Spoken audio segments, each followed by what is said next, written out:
నీతిలోకి విడుదల ఏంటిదంటే 102 కీర్తన 17 వచనం చదువు పేతురు. ఆయన దిక్కులేని దరిద్రుల ప్రార్థన నిరాకరింపక వారి ప్రార్థన వైపు తిరిగి ఉన్నారు. హల్లెలూయా. మరి దరిద్రుల ప్రార్థన ఎందుకు వింటారంటే భూమి మీద పుట్టిన ప్రతి వ్యక్తి ఆయనతో మనకు సంబంధం ఏంటిదంటే మరి దేవుని ప్రజలకు దేవునికి ఏమి సంబంధం అంటే తండ్రికి పిల్లలకున్న సంబంధమై ఉన్నది. హల్లెలూయా. దేవుడు అంటే మరి భూమి ఆకాశాన్ని సృష్టించిండు.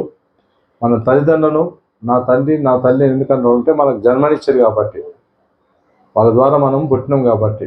మరి ప్రపంచం అంతట్లో పుట్టించింది ఎవరంటే సాక్షాత్తు దేవదేవుడే. హల్లెలూయా. సాక్షాత్ ఎవరు? దేవుడు. దేవుణ్ణి ఎవరు తయారు చేయలేరు. సర్వమానవులు మనము సృష్టికర్తను వదిలిపెట్టి మనం సృష్టించిన దాన్ని, మనం పెట్టుకున్న దాన్ని మొక్కినాం. అది దేవుడు కాదు, అది సృష్టి మాత్రమే. సృష్టికర్తను ఎవరు కూడా సృష్టించలేదు. ఆ దేవునికి ఒక బిరుదు ఏంటిదంటే ఆయన ద్వారానే సర్వము సకలము సృష్టింపబడ్డది. హల్లెలూయా. నువ్వు కూడా ఆయన ద్వారానే సృష్టింపబడ్డావు. మన ప్రియ పితరులు మొట్టమొదలుగా మరి ఆదామును మట్టి తీసుకొని మనిషిగా మార్చి ఆయన జీవాన్ని ఊదినప్పుడు ఆయన మనిషిగా మారిండు. ఆ తర్వాత ఆయనలో ఉన్న ఎముకని తీసి అవని తయారు చేసిండు. ఆమెను అవగా మార్చిండు, ఆయనకు భార్యగా ఇచ్చిండు. అట్ట సృష్టి మొదలైంది. అయితే మనందరికీ ఎవరు అంటే ఆయన పరమ తండ్రి ఉన్నారు. ఇంటి ఒక కుటుంబానికి ఒక తల్లి తండ్రి ఎట్లుంటారో సర్వ విశ్వానికి సూర్యచంద్ర నక్షత్రాలకు కూడా ఆయన తండ్రి ఉన్నారు. కానీ ఆ తండ్రిని చూడని స్థితిలో ఉండి మనుషులు ఏం చేస్తున్నారంటే కనిపించిన దాన్ని మొక్కుతూ ఉన్నాం. అయితే పాపము మనిషిని దేవుని నుంచి దూరం చేస్తారు. అయితే ఆ పాపం విరగొట్టబడినప్పుడు, పాపం ఒప్పుకున్నప్పుడు మరి మనిషి దేవుని దగ్గర అయినప్పుడు దేవుని సంబంధం ఉంటుంది. అయితే ఆ దేవుడు ఏమంటున్నాడంటే దరిద్రుల ప్రార్థన వింటాడు. వాళ్ళు చాలామంది గొప్పలు ఉండొచ్చు, కొన్నిసార్లు వాళ్ళు చేసుకునే శక్తి ఉంటుంది, కొన్నిసార్లు చేసుకోకపోవచ్చు, వాళ్ళు కూడా ఓడిపోతారు. ప్రతి ఒక్కరికి ఆయన జవాబు 100 ఇస్తారు తప్పకుండా.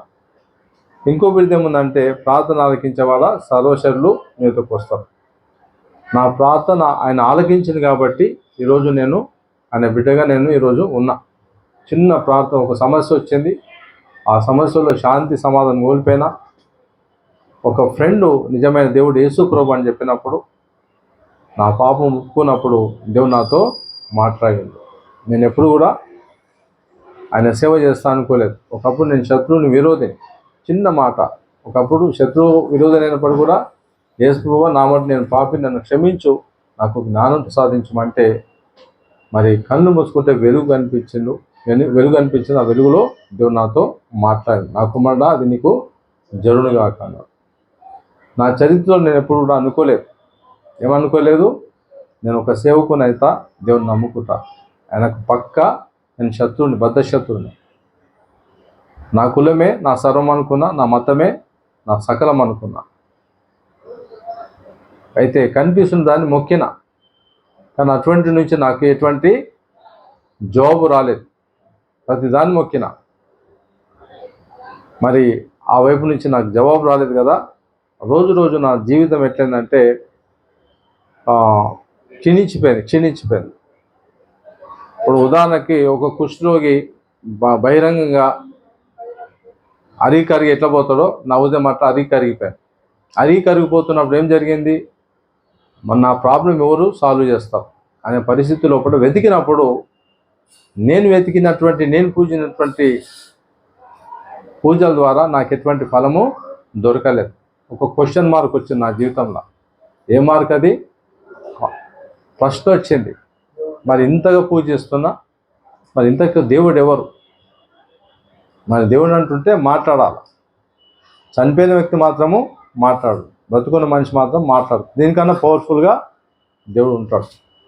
మరి ఆయన ఎవరు అన్నప్పుడు ఆచార్యతగా లోకరీతి పోయినప్పుడు జవాబు రాలేదు. కానీ ఒకటి క్వశ్చన్ మార్క్ ఉండే, శాంతి లేదు, సమాధానం లేదు.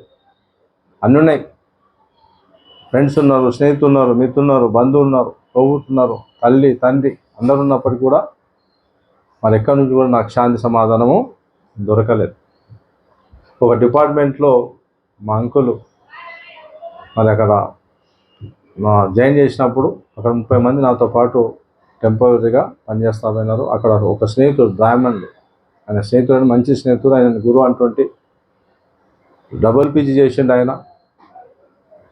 మరి స్నేహం జరుగుతూ ఉన్నది కానీ నాకు శాంతి లేదు. ఒకరోజు యేసు గురించి ఆయన చెప్పాను, యేసు నిజమైన దేవుడు పాపుల కొరకు మరణించి తిరిగి లేచిందని చెప్పాను. నేను ఆశ్చర్యపోయినా, బ్రాహ్మణుడు మన దేవతల గురించి మన దేవుని గురించి చెప్పాలి, మరి ఈ దేవుని గురించి ఎంత చెప్తున్నారు అని నేను ఆయనతో ఆర్గ్యుమెంట్ చేసినప్పటికీ మరి ఒక్క మాట ఏమన్నానంటే యేసు మాట్లాడే దేవుడు అని చెప్పాను. ఒకటి నేను దాని కొరకు వెతికిన.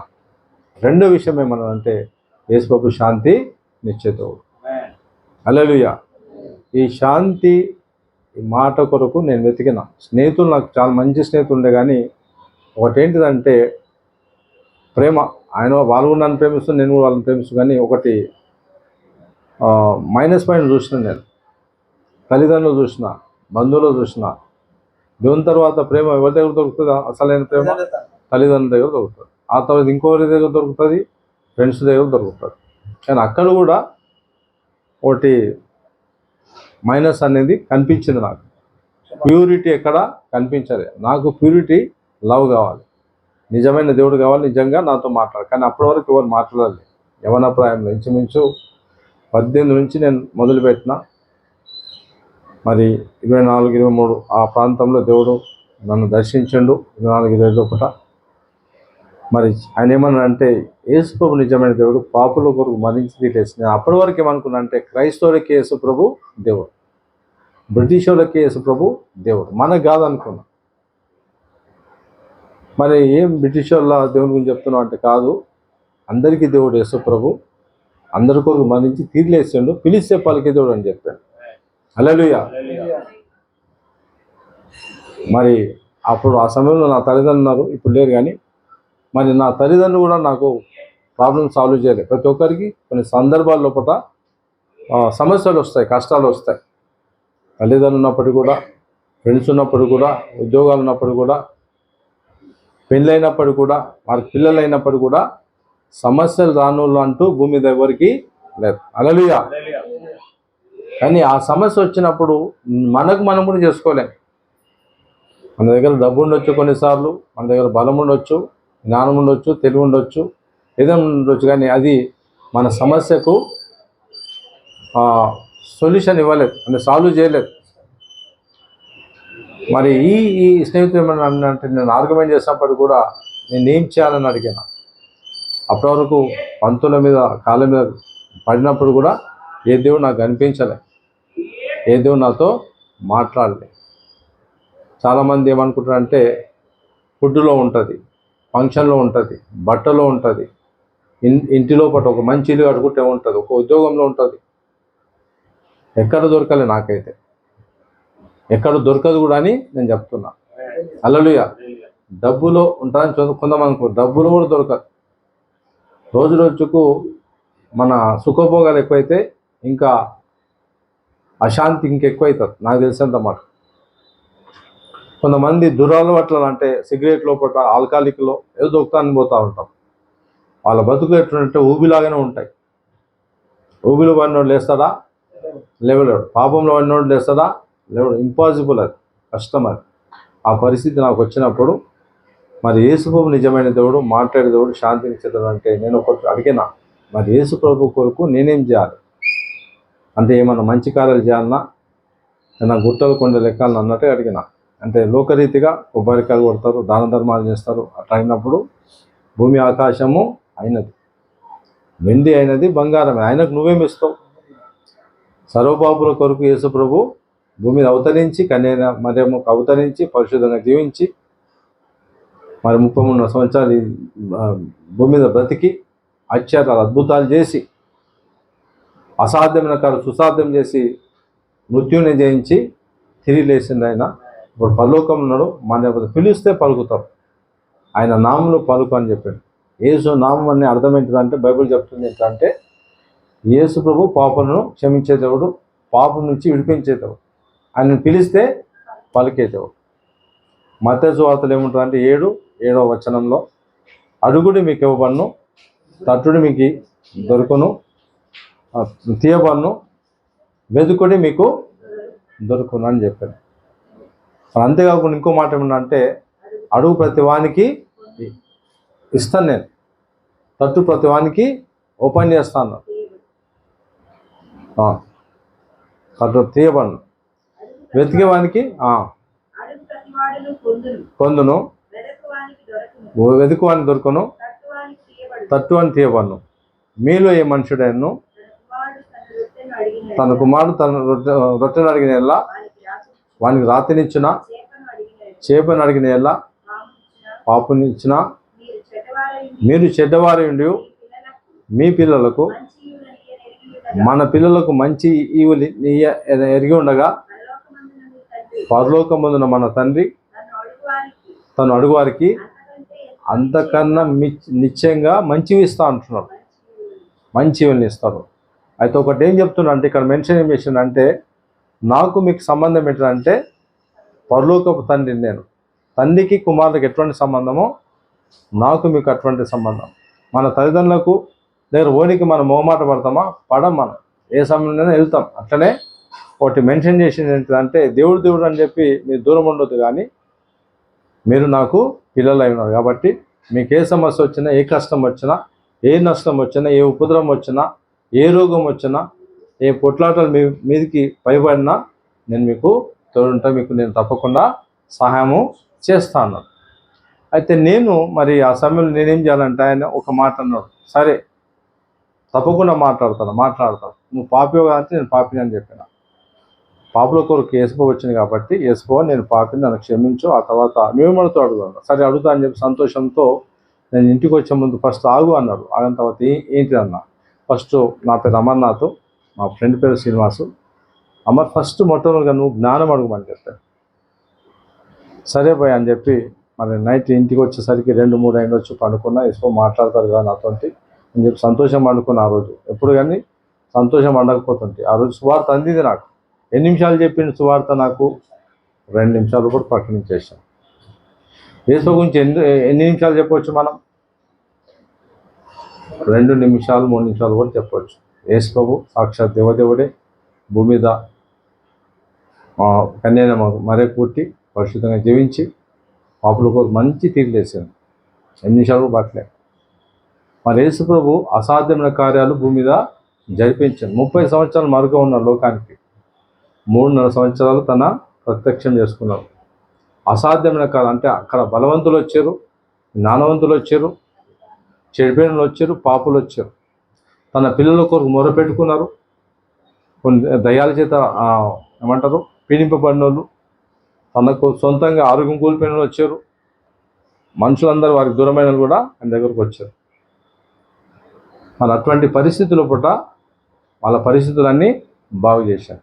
ఈరోజు మన పరిస్థితి, మీ పరిస్థితి అట్లుంటే ఈరోజు నేను ఛాలెంజ్ చెప్తున్నా ఏంటంటే యేసు ప్రభు బాగు చేస్తాడు. హల్లెలూయా. అది ఏదైనా కావచ్చు, మనుషులకు ఏదైనా అసాధ్యం కావచ్చు, కానీ దేవునికి ఏది కూడా అసాధ్యం అంటే ఏది లేదు.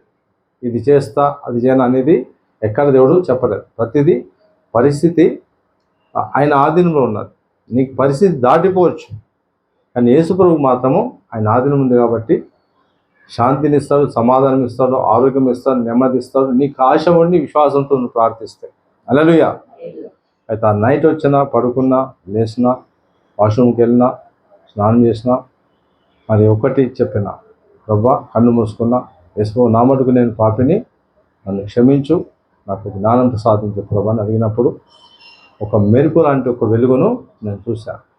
స్పష్టంగా నేను స్వరం విన్నా, నా కుమారుడు నీకు అది జరునుగా. హల్లెలూయా. కబడ్డీ కొడతాం.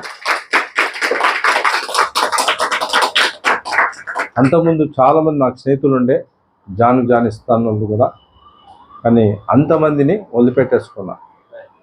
ఆ రోజు నుంచి ఈ రోజు వరకు మంచి స్నేహితుడు నాకు మంచి తండ్రి. హల్లెలూయా. సబర్లు కొడదాం. నాకే కాదు, నీ కూడా తండ్రి, నీ కూడా మంచి స్నేహితుడే. రుచి చూసి నేను చెప్తున్నా ఏంటంటే మరి ఆయన నిజమైన దేవుడు, నిజమైన స్నేహితుడు, నిజమైన తండ్రి. ఏ మనుషులని మనం వదిలిపెడతారు కానీ యేసు ప్రభు ఎప్పుడు నన్ను వదిలిపెట్టాడు. హల్లెలూయా. ఇది నిజం, ఇది సత్యం. అది చాలాసార్లు అక్కడ నాదికు చూడాలి. చాలాసార్లు మనము పరిస్థితి రాగానే పరిస్థితులు చూస్తూ ఉంటాం, మనుషుల దగ్గర పోతూ ఉంటాం. కానీ నీకు ఎటువంటి పరిస్థితి వచ్చినా దాటిపోయినా నువ్వు ఒక్కటే చేయాలి, ఏంటంటే దేవుని దగ్గర రావాలి. దేవుడు ఎక్కడ ఉన్నాడు? యేసు ప్రభు చెప్పండి. ఎక్కడ 2-3 యేసుక్రీస్తులో ఉంటారో అక్కడ ఉంటున్నాడు. ఆయన సర్వాంతయామి. నీ బెడ్రూమ్లో ఉన్నాడు, నీ కిచెన్ రూమ్లో ఉన్నాడు, నీ ఉద్యోగంలో ఉన్నాడు, నీ వ్యాపారంలో ఉన్నాడు, నీ ప్రయాణంలో ఉన్నాడు. హల్లెలూయా. మందిరానికి ఎందుకోసం అంటే ఆయన ప్రజలుగా మన ముఖాలు ఆయన కనిపించడానికి, ఆయన సన్నిధిలో ఆయన నారించడానికి, ఆయన గర్వపరచడానికి, ఆయన సెలవిచ్చిన మాటల ప్రకారంగా మనం బ్రతకడానికి మందిరానికి వస్తాం. హల్లెలూయా. పునరుత్థానానికి గుర్తుగా మనం వస్తాం. ఆదివారం ఎందుకు కొడుకుంటామంటే నువ్వు పునరుత్థానాన్ని నమ్ముతున్నావు. ఎవరన్నా మరణాన్ని గెలిచి లేచిందా ఎవరంటే యేసు మాత్రమే. హల్లెలూయా. బలవంతులు వచ్చారు, రాజులు వచ్చారు, రాణులు వచ్చారు. వారి చరిత్రలో కొన్ని మంచి చేసుకొని వెళ్ళిపోయారు, అంతే. మట్టికి మట్టి అయిపోయారు, అంతే. కొంతమంది మంచి చేసి ఉండొచ్చు, కొంతమందికి చెడు చేసి ఉండొచ్చు. కానీ యేసు ప్రభువులో చెడిపోయినను కూడా శత్రువు కూడా మంచి చేసిండు. హల్లెలూయా. అందులో నేను సాక్షిని. నేను యేసు ప్రభుకి శత్రు అయినప్పుడు కూడా నా జీవితంలో ఏం చేసిండు? మంచి చేసిండు. ప్రభువా అంటే నా కుమారుడు అని చెప్పిండు. మరి నేను అరువుని కాదు, అయినప్పుడు కూడా ఆయన నన్ను ఏం చేసుకున్నా అంటే ఆయన బిడ్డగా చేసుకున్నాడు, ఆయన వారసునిగా చేసుకున్నాడు. అంతేకాకుండా నాకు ఒక పని అప్పగించాడు. ఏం పని? నమ్మి ఆయన నామాన్ని ప్రకటించడము నాకు బాధ్యతగా ఇచ్చిండు. అది భాగ్యంగా నేను ఎంచుకొని ఆయన గురించి ప్రకటిస్తూ ఉన్నా. శ్రమలు వచ్చినాయి, కష్టాలు వచ్చినాయి, ఉపద్రవాలు వచ్చినాయి, అవమానాలు వచ్చినాయి, నిందలు వచ్చినాయి, మరి దూషణలు కూడా వచ్చినాయి. కానీ అవి నా మీద ఏమంటారు, దుమ్ము పడితే దులుపుకుంటే ఎట్లనో అట్లనే